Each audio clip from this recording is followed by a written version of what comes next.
Okay, hello. This is an explanation of what we did about adding perception to the Jetbot or any kind of project that ROS handles with perception. Not only my Jetbot, you can use it to recognize something or detect something. So we first start with I'm making an object detection uh, via perception pipeline.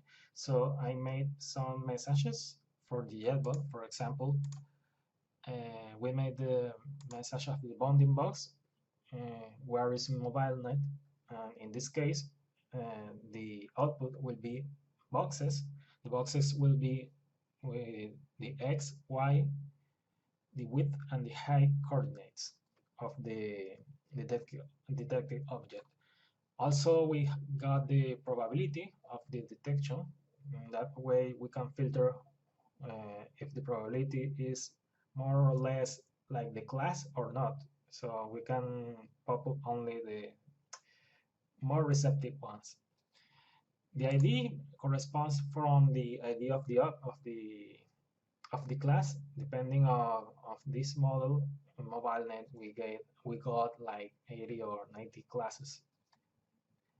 And the string is the name of the detected class. For example, person, teddy bear, bicycle, chair, etc. Depending of the trained model. In our case, we are using TensorFlow Object Detection API. We download the model from the TensorFlow soup. So you can check on the internet how to get the information from the soup. Also, I explain a little bit on how to download the inference graph and how to make it happen or make it work in my project. So we first specify a bounding box message, and then we specify the bounding boxes, because in an image there's not only one object, probably there are multiple objects. So we specify a header. A header will contains the timestamp and the frame ID, just to get information of the bounding box header. And in the end, we get a list of bounding boxes, depending of the bounding box, of course. So the package is pretty simple. We need the build tool Catkin. We also need message generation, the standard message, the runtime message, and the standard message too in the execution part. And that's all. We don't need anything else. The interesting thing is here on the CMake list, we first specify also the values that are necessary to compile and add those files in the project. We also generate the files corresponding to the messages. As you see, we got the bounding box and the bounding boxes that are in the message folder, and we generate the message depending of the standard message, for example. And in the end, we need the Catkin depends and the standard message and the message runtime inside the CMake list. When you build this, you get something like that. You get in the, I think in the include folder, you got a Jetbot messages. We got this list of the header files corresponding to the bounding box and bounding boxes. ROS generate it by itself. We only do a Catkin make about the package, and it will build all. So now we got to the interesting part of the project, is that the perception pipeline. So for the perception pipeline, I got, let's see the folder structure first. Okay, here is, there are two YAML files corresponding to the configuration of the USB CAN and configuration from the per section pipeline. In this case, I call it SSD Mobilenet just to have it. USB CAN is a node. Actually, if you search the ROS wiki, you can build that package. So, for example, you can use Synaptic and install USB CAN. Let's call Synaptic.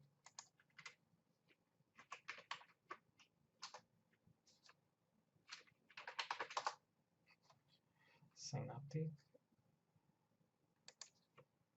USB CAN.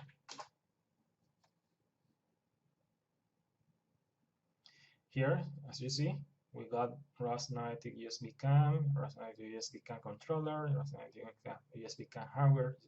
You must install those packages for the node works in my application. If not, you have to modify these files and call with OpenCV and open the image reader and so on.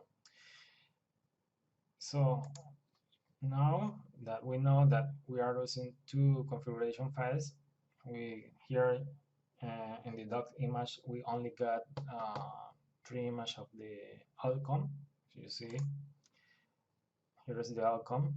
We got OpenCV window, we got RVs, we got the output of the topic, and also I made for you an example of on how to get information of the topic via a subscriber. Okay, now we got the header file for the object detection. We got the launch file for the per section pipeline, just for the detection. And also we got this folder that contains the class labels, the inference graph or the model, and also the configuration of the layers of the model. As you see, we are using TensorFlow. And in the end, we got these nodes, the per section detection and per section subscriber. Also, we got a file related to the object detection. So first things first, let's see the SSD Mobilenet configuration file of the end. Okay, I explain here, but here on the top, I will explain below when we are looking for the parameters.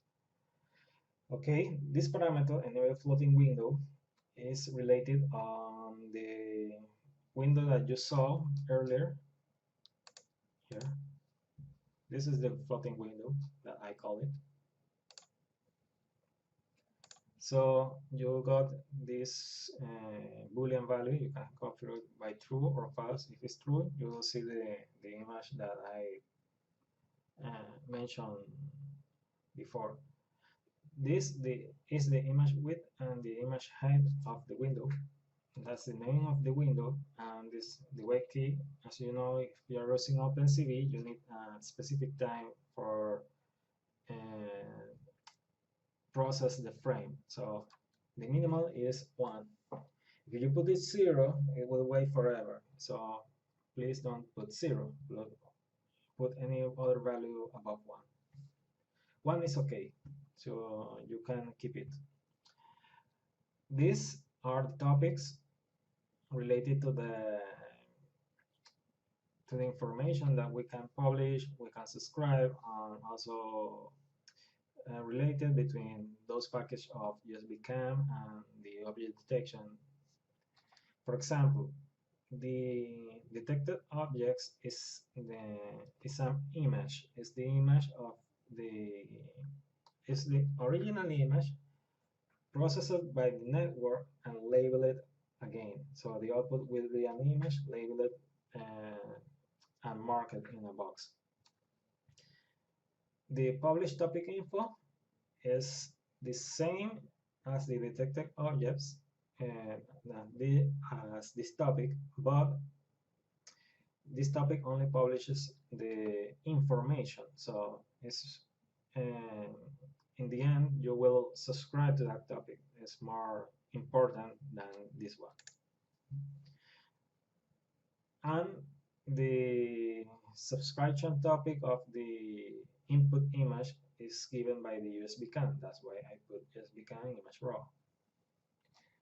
And related to the neural net, for example, if you are using the TensorFlow object detection model from the model suite that is listed here, you have to change the full path of those files. In example, in my path is home, robot, Jetbot, procession, workspace, source, etc., etc.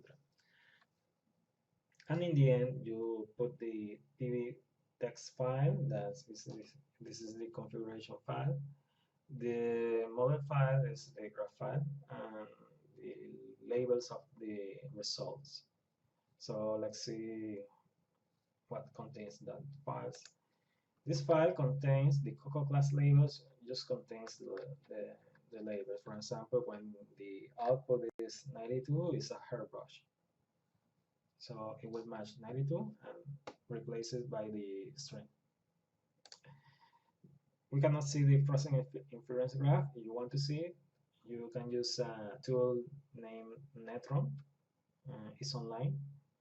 But the only thing you need to know that is this is the model that we will process. And in the end, this one is the information of all the layers. Usually we don't touch it. If we touch it, we must know what we are doing. So because this is not artificial intelligence class, it's just a demonstration of object detection in ROS. We'll use it as is. There are other courses and other mentors that explain pretty well object detection, training a model. That's not the way that we focus here. We are focused on the application. So now, let's see the include files and the class file related to the object detection. Of course, we need all those libraries because we are using CV Bridge. We also need some standard libraries, the OpenCV image libraries, and in the end also the Jetbot message that we generated before writing this code. So we got a constructor and the structure related to the object detection class, and we got an image callback. We got the object detection function. We can label the object detection after we get some obviously detected objects, and in the end we can also put the text. So those are private parameters or variables just to handle all those functions. That's a pretty simple class, so don't worry about it. Those are variables related to the YML file that we explained on a few minutes back. Also, let's see. Okay, yes, we got the object detection part. As you see, I'm using the private node handler. We initialize this node handler, the private node handler, with the image transport. We get all those parameters first. And one recommendation, if you use always the to load parameters, ensure that in the end you have the default configuration of the variable, because if not, it will take any other value or it will be empty. So we put the name of the window, we subscribe to the USB cam topic and advertise the detected objects topic. In the end, we also advertise the bounding boxes topic. And first, we load the TensorFlow model, also the name of the classes, and that's all in this constructor. The destructor just only destroys the window, frees space. This part is the core or the heart of the application. We first get the blob from the image. That's for historical reasons. It's called a blob, but in the end, it's an image. We also pass this blob to the network and do a forward pass to the neural network and in the end the result are the detections. So we can resize the detection to a matrix, and in the end if there is any exception, we put it out, but right now I don't have any exceptions, so everything is going okay. So in the end, we also have an image callback. The image callback just only try to detect the object and also label it. We also, if we enable the floating window, we will see the floating window. But in the end, we only need to detect the image and label it. And those are the way that we detect we mark the image. So for all the classes, we get the width, height, the X and Y positions. We filter by the result and insert in a container. Let's say container is a vector. The probability, the position, the ID, and the class string.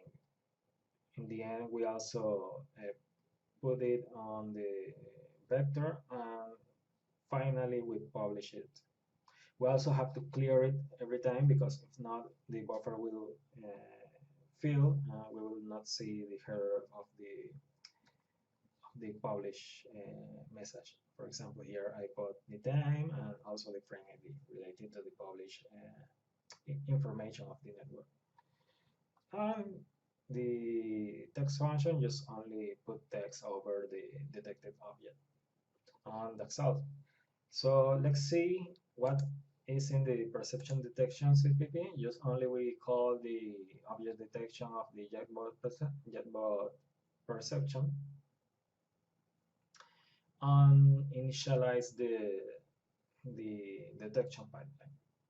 And for subscribing, it's simple. We only need do a simple subscriber related to the Jetbot message and the bounding boxes. We subscribe to that topic. I told you that that topic gets the information of the detected objects. And we also have a callback about the object list.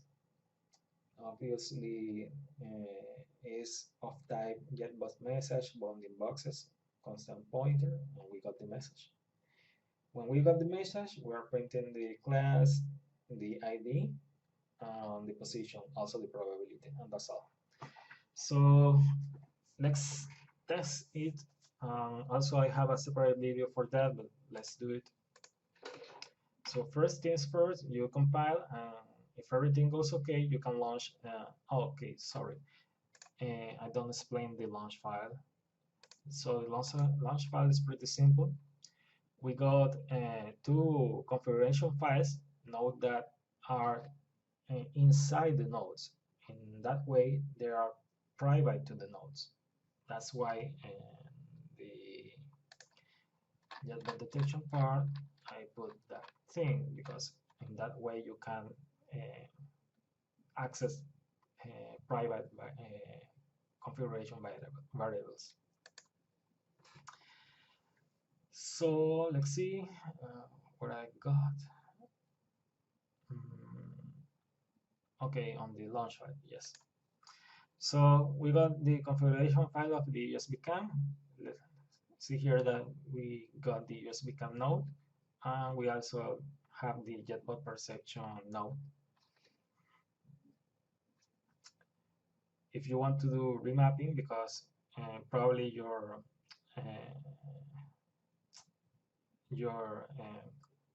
topics are mapped to other names, you can do it here. I just commented it because we did it on the configuration file, this one. But if you want to remap it, you can remap it here, or you can use the YAML file to do that. Anyway, let's do the demonstration. So first thing first, you compile, and then you can launch the per section pipeline with this command. Let's take a teddy bear, and we got here a teddy bear. So for seeing the topic, you can do an echo for the output topic, and you will see the frame headers and the bounding boxes related to the topics. If there are a lot of objects, you will see a list below of the objects. If you don't get an object, you only see vector and empty vector, and that's all. And for the subscriber, you can do a ROS run, Jetbot per session subscriber, and you will see the same result of the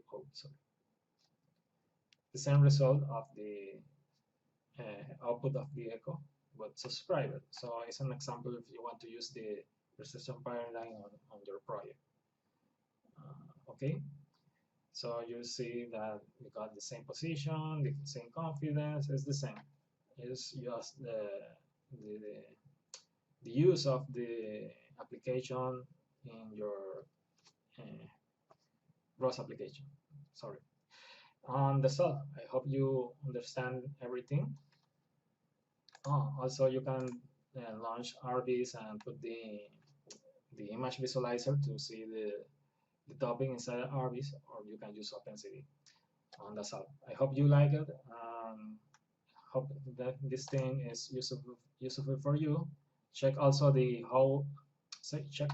how I made the package file and CMake file for generating for including package. I will not display here, but everything is pretty normal and pretty decent. I think it's very well documented. So in a few minutes I will upload the information of the package on GitHub, and you will have all the information on how to build, how to use it. So that's all. Thanks.